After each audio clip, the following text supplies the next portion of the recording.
Là-bas, il a vaincu le lion. Là-bas, il a vaincu l'ours. Dans le secret. Mais laisse-moi te dire une chose. Ce n'était pas encore la saison de David. Il arrive des fois que tu puisses avoir certaines batailles dans ta vie. Tu remportes ces batailles-là. Et tu penses déjà que c'est la saison. Peut-être pas, il faut faire attention. Les choses de Dieu on ne force pas. C'est naturel et quand ça vient, ça coule. Ouais,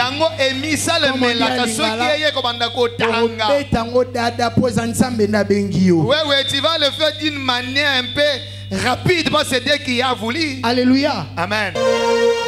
Ce soir, Seigneur, nous nous faisons qui nous sommes, petits devant toi, fils de toi, notre Père.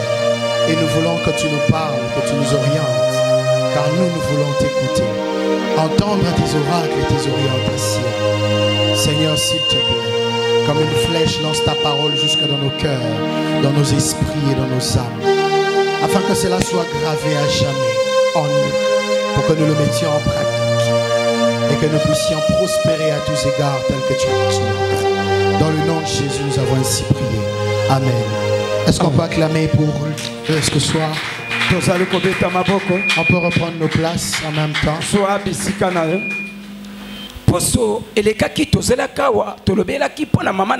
Intitulé c'est ma saison. C'est ce même thème que nous allons continuer encore aujourd'hui. Et d'entrée de jeu, j'aimerais dire à quelqu'un que c'est ta saison aussi.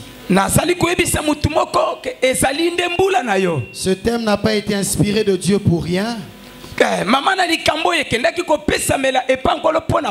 thème a été inspiré de Dieu pour toi. Ce thème a été inspiré de Dieu pour ta vie.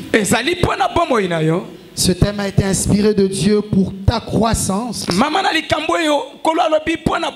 C'est pour t'avertir de quelque chose de merveilleux qui va arriver bientôt dans ta vie. J'aimerais ce soir te rassurer qu'il y a quelque chose de très bien qui va arriver dans ta vie. Je disais que j'aimerais t'annoncer que quelque chose de très bien va arriver dans ta vie. Je pensais que tu attendais une bonne nouvelle dans ta vie. La bonne nouvelle que tu attendais, je te l'apporte ce soir.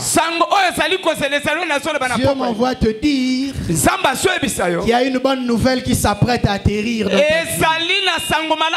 Je dirais même plus, il y a des bonnes nouvelles qui arrivent dans ta vie.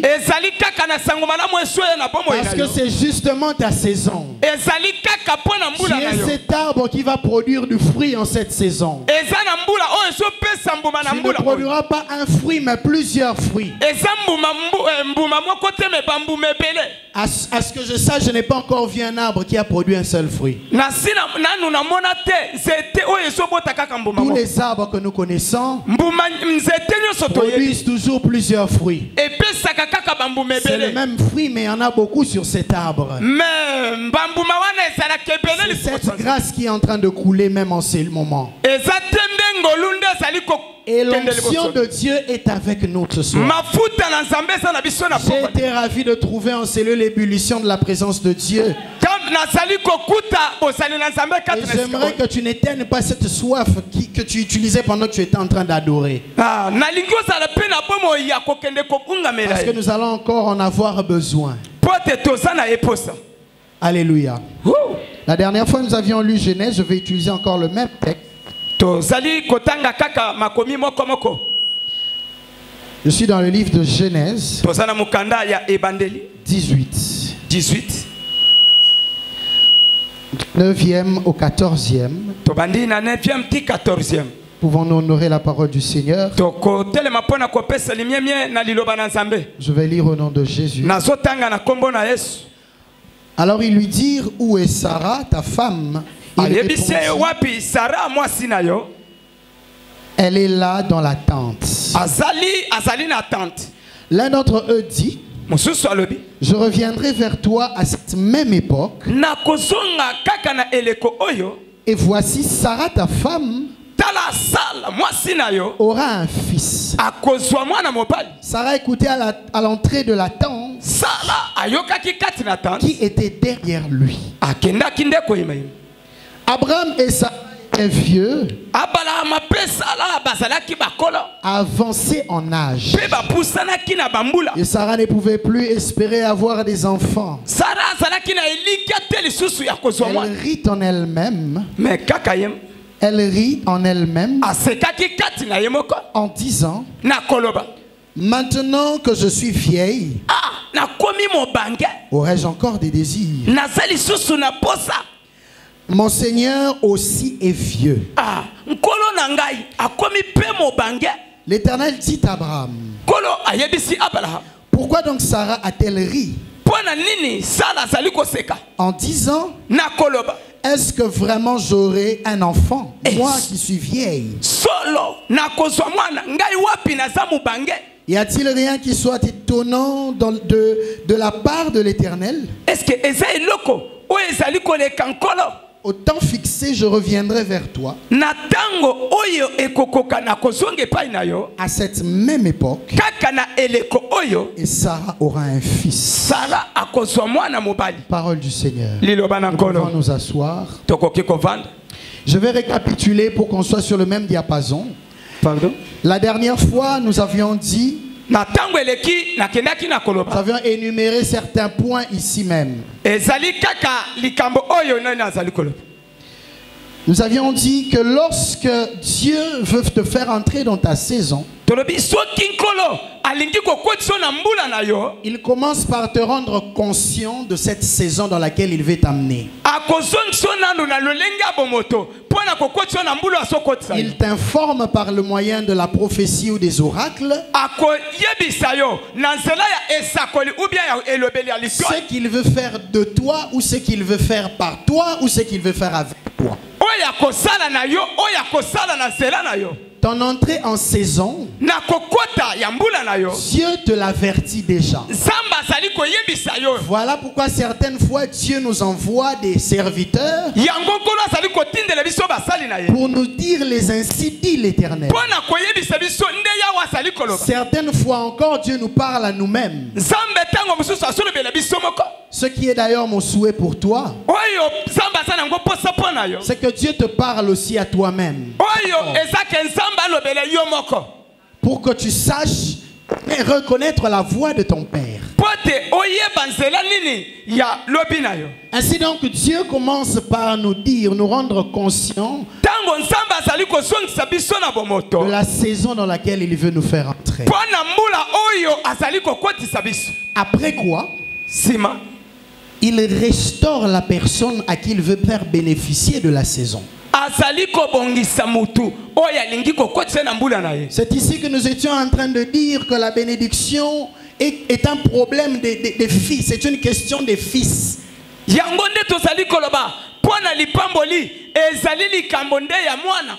Certes, les enfants peuvent être bénis, mais il y a une certaine, j'aimerais dire une certaine direction, si je dois le dire ainsi. Ce sont les fils qui méritent plus cela. On ne peut pas accorder la royauté à un enfant, il ne saura pas diriger. On ne donne pas le leadership à un enfant, il ne saura pas conduire. On le donne à un fils parce qu'il a la qualité du père en lui. Il saura transmettre ou retransmettre le leadership qu'il a vu chez son père. Parce que là, il est lui-même la représentation du Père. Et il peut fonctionner comme le Père. Alléluia. C'est pourquoi lorsque il y avait l'avènement du Christ, on ne parlait pas d'un enfant, on parlait d'un fils. Ainsi donc Dieu commence par rétablir l'état de celui qui reçoit. Il crée une zone de confort pour la réception du miracle qu'il veut te faire. C'est pourquoi avant de te bénir, il rétablit tout et il crée cette zone pour toi, pour que tu réceptionnes justement la bénédiction. Yambo apambola yo azobongisa isika abongisi pe bisika wapi okoki kozwela ndeli pamboli wa. Mais parfois nous ne savons pas reconnaître justement lorsque Dieu rétablit. Tango mosusu tozoyeba te lolenge kani nzamba azali. Des fois nous confondons cela à la souffrance. Wana tozali komona ngolo kola pasi. Cependant, ce n'est pas une souffrance, c'est un rétablissement. C'est un retour à l'état initial. Lorsqu'il y a changement de nature, il y a l'implication d'une force quelconque. Et lorsqu'il y a l'exercice d'une force quelconque, c'est ainsi qu'il y a changement de nature. Et dans ce changement de nature, nous le confondons parfois à de la souffrance. Alléluia. Mais ce soir, Dieu aimerait encore nous rajouter quelque chose de plus. J'aimerais rajouter un point par rapport à ce que nous avions déjà dit la dernière fois. C'est que dans le mouvement de l'entrée dans ta saison, Dieu change aussi ton environnement. Alléluia. Je disais que dans l'entrée dans ta saison, Dieu change ton environnement. Le grain ne peut pas devenir un arbre cyclé sur une planche. Il faut l'enfouir dans le sol pour qu'il devienne l'arbre. Parce que l'environnement de la croissance du grain, c'est le sol. C'est ainsi que Dieu a créé les choses. Je ne peux pas prendre un noyau d'avocat, déposer ça sur la table et m'attendre à un arbre. Parce que ce noyau a besoin d'avoir ou de créer des racines qui vont l'enfouir dans le sol.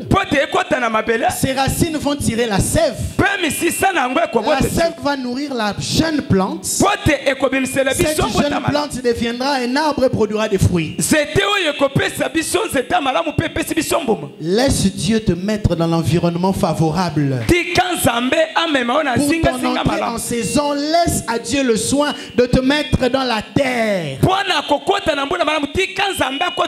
Écoute, le sol est parfois dur lorsqu'on y touche.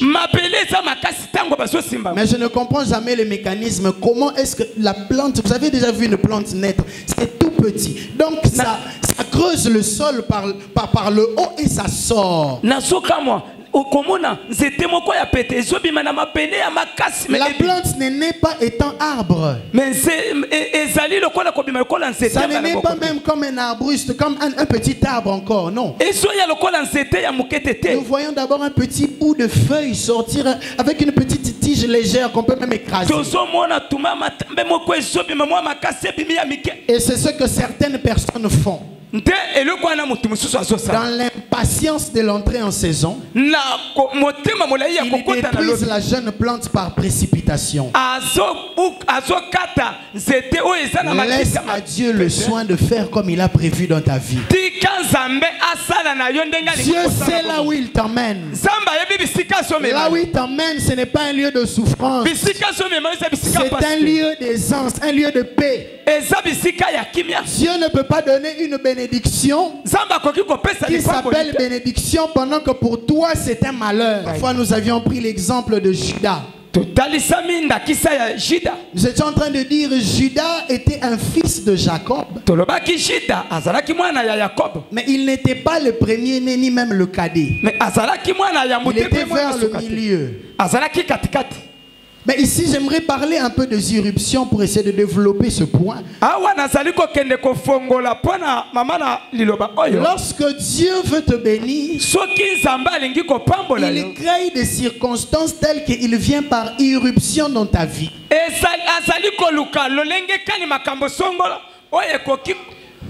La lombango ekoki koyena pa moi na yo. J'aimerais expliquer un peu ce mot irruption. L'irruption, c'est ce qui vient de manière inattendue. Ah, nazali ko limbola ngweza eloko moko esoya na lomba. Je pense à Lingala, on peut parler de bouillie qui est un emploi, ça voilà. Donc, ça vient de manière inattendue. Esoya na mpoasa.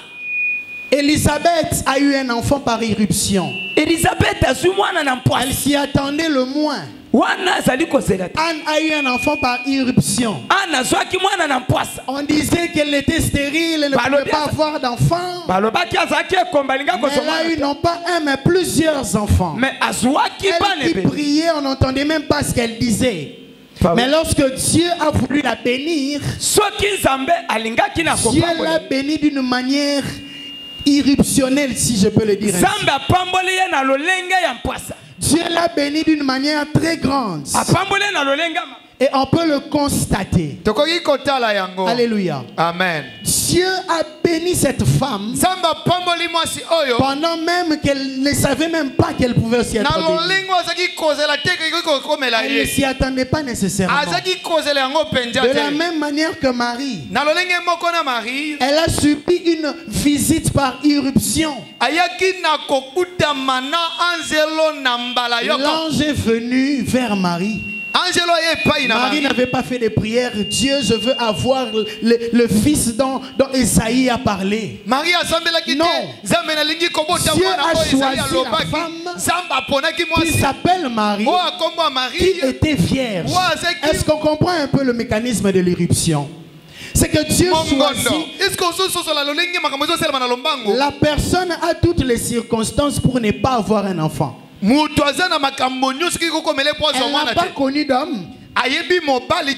Avec son fiancé, ils ne se sont point connus. Elle n'a pas eu de sémence humaine en elle. Mais elle est allée jusqu'à enfanter non pas un enfant mais un fils. Alléluia. Dieu a agi d'une manière par irruption dans la vie de Marie. Il en est de même pour David. Nous avons dit l'autre jour ici, là-bas il a vaincu le lion, là-bas il a vaincu l'ours, dans le secret. Mais laisse-moi te dire une chose. Ce n'était pas encore la saison de David. Il arrive des fois que tu puisses avoir certaines batailles dans ta vie. Tu remportes ces batailles-là. Et tu penses déjà que c'est la saison. Peut-être pas, il faut faire attention. Serviteurs de Dieu, surtout nous les jeunes, nous allons prêcher quelque part. Dieu se manifeste puissamment. Nous pensons que c'est la saison d'ouvrir l'église ou de commencer un ministère. Peut-être pas. Certaines fois, il faut demeurer au pied d'un pasteur, attendre jusqu'à ce que le maître de la moisson t'appelle. Il ne faut pas agir par précipitation. Sinon tu détruis ce que Dieu a mis en toi. Et tu vas commencer à faire comme on voit dans la ville. Tu vas forcer les miracles parce que ce n'était pas ta saison d'entrer en jeu. Les choses de Dieu on ne force pas. C'est naturel et quand ça vient ça coule.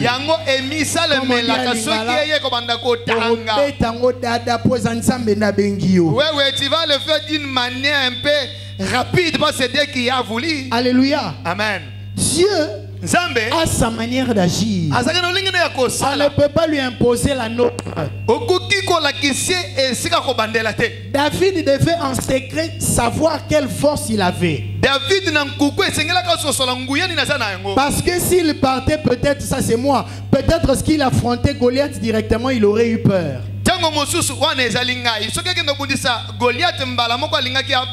Parce qu'avant d'affronter Goliath, c'est quelqu'un de si grand géant. Et ben tu dois être sûr de toi et de celui qui t'accompagne. Alors Dieu a créé une circonstance. Des animaux qui pouvaient égaler la force de Goliath. Des animaux qui allaient incarner deux choses. La royauté et la puissance. Parce que dans le lion, il y avait la royauté. C'est pourquoi le peuple a chanté pour David. Il a gagné ses 10 000 et Saül ses 1000. Et dans l'ours, il y avait la puissance. Dans l'ours, il y avait la puissance. Voilà pourquoi il a pu affronter et terrasser Goliath. Géant qu'il était, il n'a pas fait peur à David. Parce que dans le secret, David avait déjà vaincu 2 par 1. 2. Alléluia. Amen. La bénédiction de Dieu n'est pas une question de secret. La bénédiction de Dieu est toujours publique. Lorsque Dieu te bénit, même si tu ne parles pas, ça va crier à ta place. C'est pourquoi la grossesse de Anne n'était pas sortie par le dos mais par devant. Cette femme qui n'enfantait pas, on a vu son ventre de devant.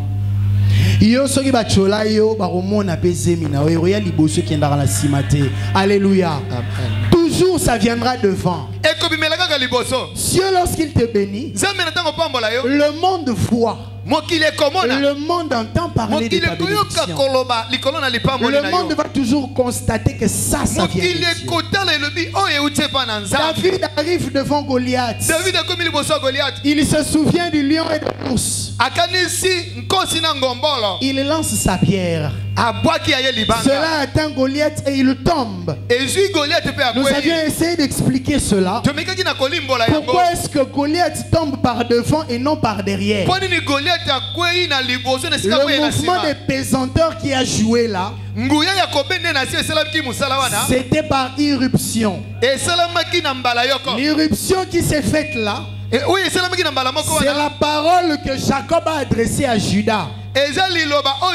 Lorsque Jacob disait à Judas, ta main sera sur la nuque de tes ennemis. Alors lorsque David, fils de Judas et d'Isaïe, il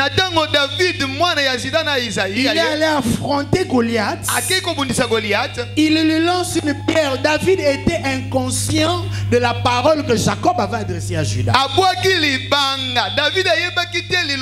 Mais Dieu était conscient de la parole que lui-même avait fait dire à Jacob pour Judas. Ainsi,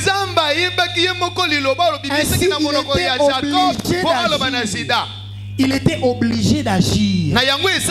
Parce que Dieu n'est pas un menteur. Il est toujours derrière sa parole pour l'accomplir. Je déclare sur toi ce soir, toutes les paroles annoncées par Dieu vont s'accomplir dans ta vie au nom de Jésus. Tout ce que tu as entendu dire sur ta vie, toutes les prophéties que tu as entendues, ici même ou ailleurs, Dieu va les accomplir. Au nom de Jésus, qu'il accepte ou non, ça va s'accomplir. Le problème, c'est que Dieu avait déjà parlé. Le risque que Dieu a pris dans ta vie, c'est qu'il avait parlé. Il fallait qu'il se taise. Mais comme il ne s'était pas tué et qu'il avait parlé, c'est le risque qu'il a fait. C'est pourquoi désormais, lorsque tu pries, ne pleure plus, s'il te plaît. Rappelle à Dieu sa parole. Qu'est-ce qu'il a dit pour toi? Qu'est-ce qu'il avait dit sur ta vie? Dis-lui, Seigneur, j'attends mes irruptions. J'attends ma bénédiction. J'attends que les amis de l'irruption créent les circonstances favorables.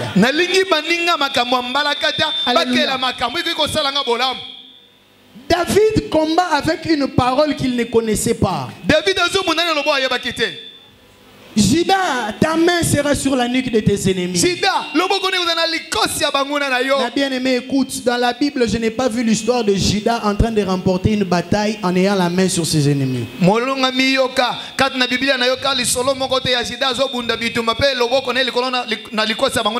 C'est pourquoi, s'il vous plaît, parents, Lorsque vous parlez sur vos enfants, faites attention à ce que vous dites. Parce que pour David, Juda est un grand-père.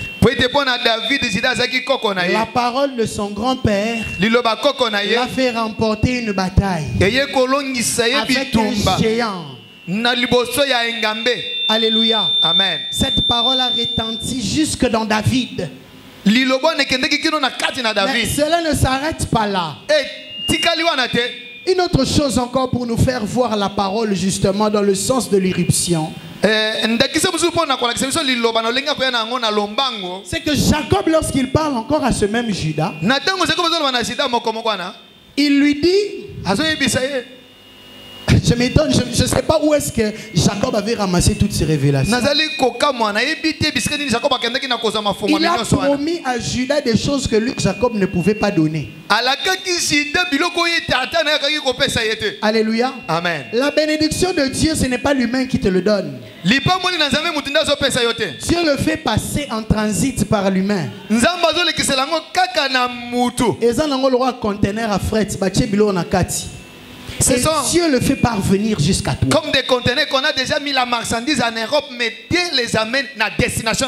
Alléluia. Amen. La destination est transportée, vers la destination, c'est transporté par quelqu'un. Et comme il bisika où est-ce qui est comme mais mutu moko nda memi yango. C'est pourquoi il faut aussi faire attention aux gens qui nous entourent. Ils doivent être des bénédictions pour toi. Alléluia. Amen. Ils doivent être des bénédictions pour toi. Jacob dit à Judas, il finit de lui dire, ta main sera sur la nuque de tes ennemis. Il l'appelle encore jeune lion. En lui disant jeune lion, il parle de sa vigueur. Il lui promet encore quelque chose. C'est que le sceptre ne s'éloignera pas de ta maison jusqu'à ce que viendra Shiloh.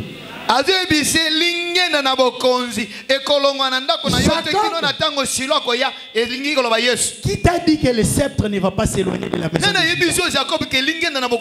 as reçu l'information.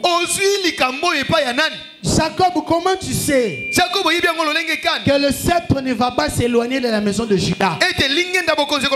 Jacob, comment tu sais que Jésus viendra par Judas? Jacob,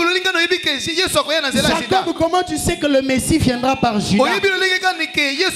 Jacob, comment tu sais que Yoshua Mashiach viendra par Judas? Comment tu sais qu'il viendra par David? Comment tu sais qu'il viendra par David? Alléluia. Amen. C'est par rapport aux amis de la saison. La saison de Judas, la saison de David aussi avait déjà été annoncée par Jacob.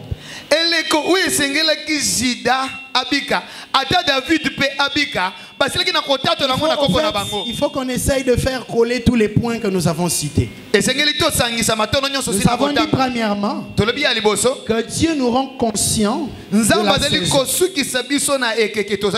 Ensuite, Dieu nous restaure et Dieu nous fait entrer dans l'environnement qui va permettre à cette saison d'arriver.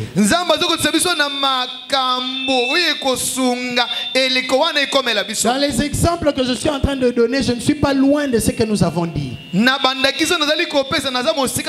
ne fait que se compléter. Jacob a rendu Judas conscient.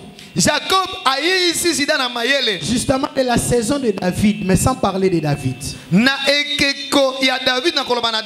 C'est parce que quelque part Dieu savait que toi et moi on allait lire cette histoire et qu'on serait en face des problèmes qu'on va appeler Goliath. Et face à ces problèmes, il faut une parole pour produire en nous la foi afin d'avancer. Sinon nous allons tomber et nous ne serons plus avancés. Parce que quelque part on risque d'avoir peur. Amen. Quelque part on risque d'avoir peur et on va se dire non mais voilà, les situations sont compliquées. Depuis que j'ai fini mes études, je ne suis toujours pas en train de trouver du travail. Bien aimé dans le Seigneur, laisse-moi te dire une chose. Dieu a prévu de bonnes choses pour toi. Ces bonnes choses ne viendront pas parce que tu les as calculées, mais ça viendra parce que Dieu l'a voulu. Ça entrera dans ta vie par irruption. Ça viendra le jour où tu ne vas pas attendre. Et la manière dont ça viendra dans ta vie, tu vas te rendre compte que ça vient de Dieu. Si cet homme a pu reconnaître le doigt de Dieu sans l'avoir vu avant ces jours-là, toi aussi tu reconnaîtras la bénédiction de Dieu.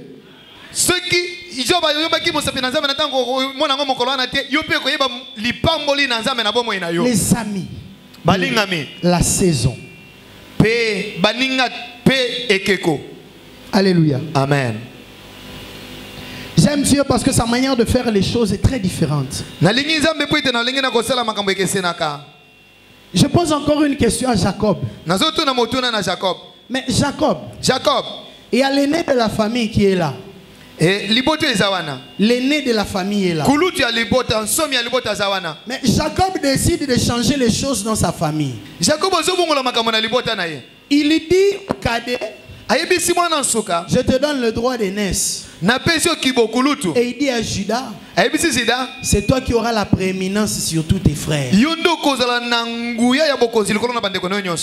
C'est presque identique. Le cadet devient le premier. Joseph, le dernier, Joseph à cette époque-là, il devient le dernier. Joseph et il dit à Judas, à toi je donne la prééminence. Mais je pose encore une question à Jacob. C'est Joseph qui a fait un rêve où il voyait ses frères qui se prosternaient. Mais comment toi Jacob tu dis à Judas et non pas à Joseph que c'est lui qui a la prééminence? Parce qu'en réalité, la prééminence devait être accordée au cadet qui avait vu ce songe. Mais la prééminence a été accordée à Judas. Parce que justement, Jésus qui est ton frère et mon frère, devait venir par Judas. Aujourd'hui nous appelons Jésus Seigneur. Nous appelons Dieu notre Père. Il est le Père de son Fils Jésus qui est notre frère. Mais qui parfois nous adorons. Ces choses ne sont pas venues au hasard. Ce n'est pas sorti de la bouche de Jacob au hasard. Mais c'est sorti de la bouche de Jacob pour un but précis. Parce qu'il savait, Dieu savait que la génération Pi allait arriver. Le Pi dont je parle, c'est le Pi qu'on étudie en mathématiques, 3,14. Il y a eu 3 fois 14 générations avant Jésus. C'est dans le premier livre de Matthieu, on peut retrouver ça. Je nous appelle, nous, la génération Pi, parce que justement, Pi, selon les mathématiques, c'est un nombre infini. Selon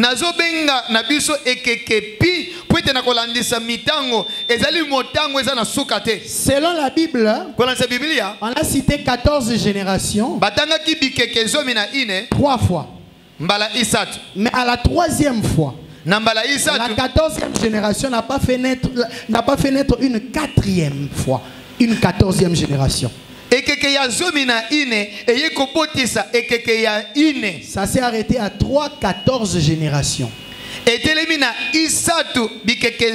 Jésus est venu annoncer un nombre infini des fils de Dieu. Jésus est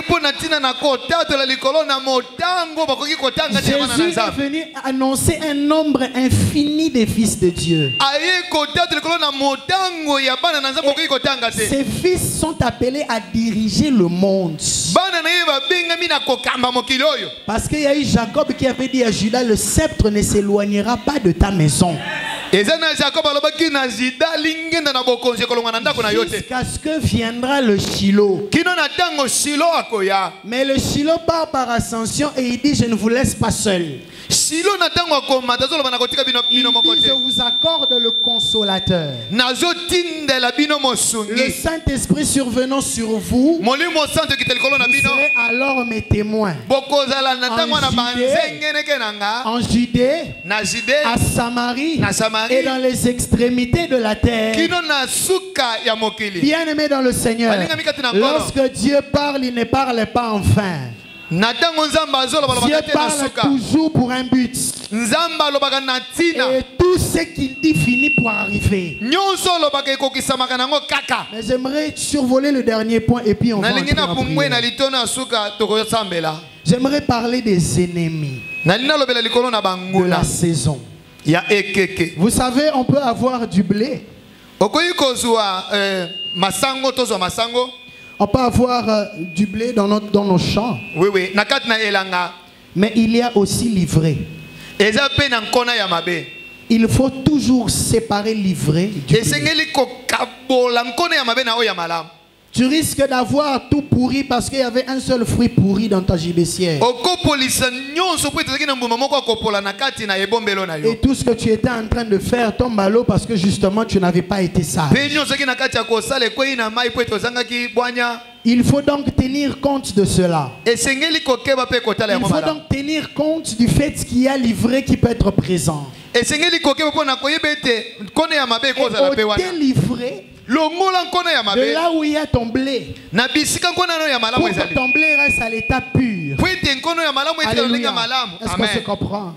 Amen. Alléluia. Amen. Sépare le blé de l'ivraie. Garde les fruits de ta saison pure. Ne fais pas de mélange. Ne détruis pas ta saison à cause de ce que toi tu as voulu.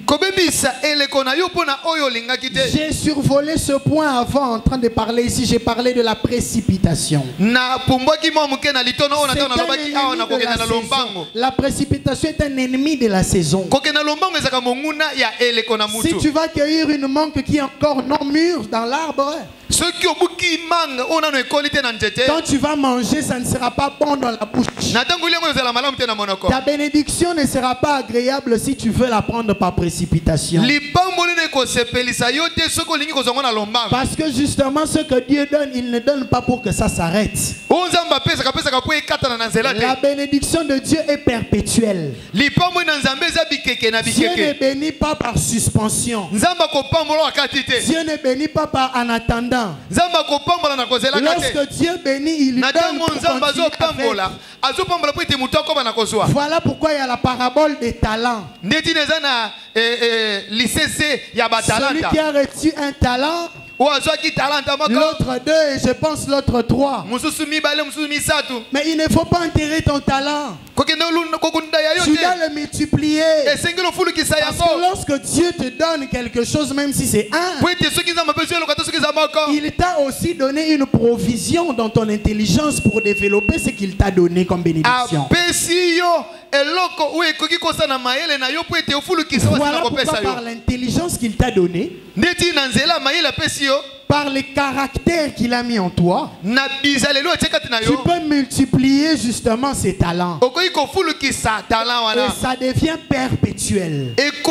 Ça ne se limite pas à un point X, mais ça va jusqu'à l'infini. Mais le problème, c'est que nous ne comprenons pas les choses de Dieu telles que Dieu veut. Nous pensons souvent que Dieu réfléchit comme nous. Nous pensons parfois que Dieu fait les choses telles que nous le faisons. Nous pensons parfois que Dieu fait les choses telles que nous voulons qu'il fasse. Mais laisse-moi te dire, bien-aimé, ne mets pas l'ivraie dans ton blé. Ne précipite pas non plus les choses dans ta vie, de peur que tu ne perdes ce qui est à toi, ou de peur que tu jouisses à moitié de ce qui est à toi. Alléluia. J'aimerais encore parler d'un autre ennemi de la saison. Je voudrais prendre l'exemple des disciples avec Jésus sur la barque. Ils étaient en train d'aller d'un point A vers un point B. Et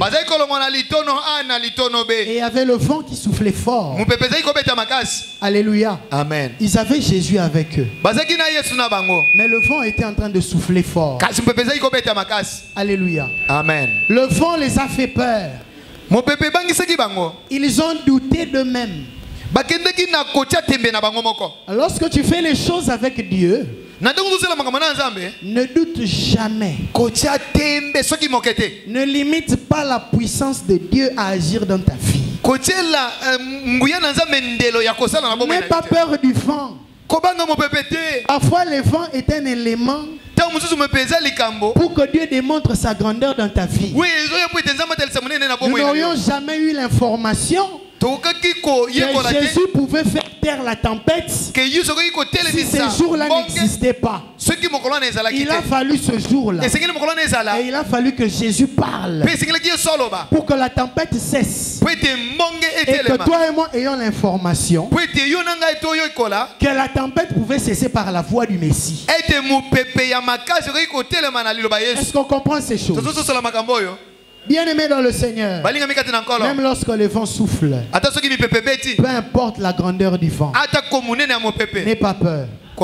Jésus est dans ta barque. Même si tu sens que la tempête fait bouger le navire, n'aie pas peur, Jésus est dans ta barque. À moins que toi-même tu ne sois pas sûr de Jésus, à moins que tu ne sois pas sûr de Jésus en toi. Mais moi je suis sûr de Jésus. Peu importe la tempête, puisque Jésus est dans ma barque, je ne vais pas avoir peur. Je vais continuer à contre-courant. À lui de se charger de faire taire les vents. À lui, Jésus, de se rassurer de faire taire les vents.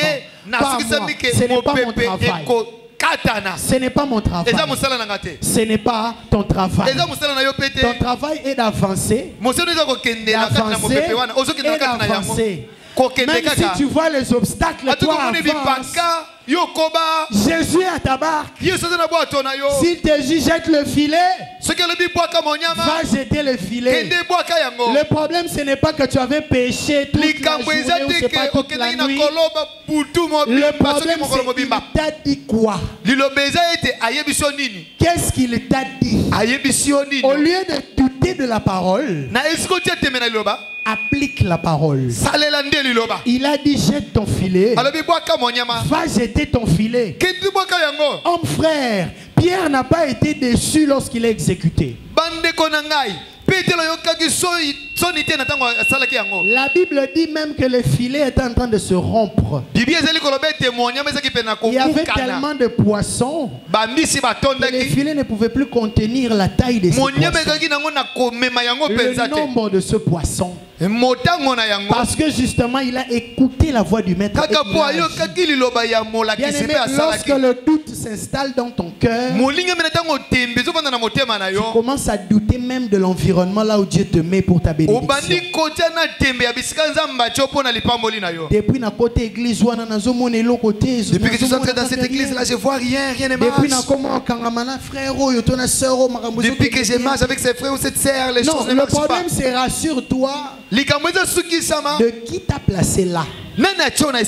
Si Dieu t'a amené là, ne doute pas. Ton rôle à toi, c'est de faire ce qu'il t'a dit. Son rôle à lui, c'est de te délivrer. Il va te délivrer de la tempête parce qu'il sait qu'un jour c'est toi qui vas être la porte pour quelqu'un d'autre. Il ne peut pas te laisser périr dans la tempête parce qu'il sait que demain tu témoigneras de lui en Judée, en Samarie, dans les extrémités de la terre. Tu diras que Dieu a agi pour moi. Et des âmes seront gagnées à Christ parce que tu as témoigné de la grandeur de Dieu. Je prie que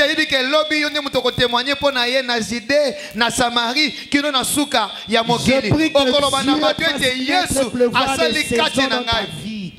Je prie que Dieu fasse pleuvoir une bonne saison dans ta vie. Je prie que Dieu crée des opportunités devant toi. Je prie que cela ne se limite pas par des opportunités, mais que ce soit une bénédiction palpable au nom de Jésus. Je lève ma main droite et je déclare ainsi dans ta vie, au nom de Jésus, que c'est créer des opportunités bonnes. Au nom de Jésus. Que la parole que Dieu avait dite pour toi t'arrive au nom de Jésus. Que toutes les promesses que Dieu t'avait dites t'arrivent au nom de Jésus. Que toutes les prophéties que tu as entendues de la bouche de tes serviteurs t'arrivent au nom de Jésus. Alléluia. Est-ce qu'on peut se lever? Là-bas il a vaincu le lion. Là-bas il a vaincu l'ours. Dans le secret. Mais laisse-moi te dire une chose. Ce n'était pas encore la saison de David. Il arrive des fois que tu puisses avoir certaines batailles dans ta vie. Tu remportes ces batailles-là. Et tu penses déjà que c'est la saison. Peut-être pas, il faut faire attention. Les choses de Dieu on ne force pas. C'est naturel et quand ça vient ça coule. Ouais,